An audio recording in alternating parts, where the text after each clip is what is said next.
Before you begin, remove the base enclosure, battery, wireless LAN module, wireless WAN module, display panel assembly, hinge cover, and display bezel. Removal.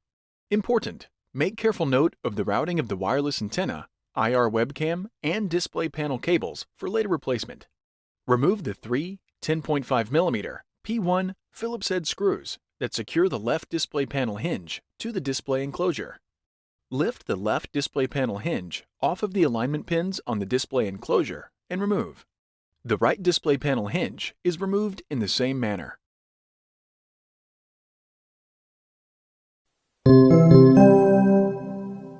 Replacement.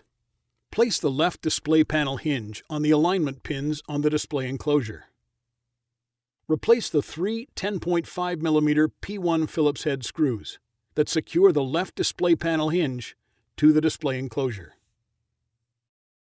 The right display panel hinge is replaced in the same manner.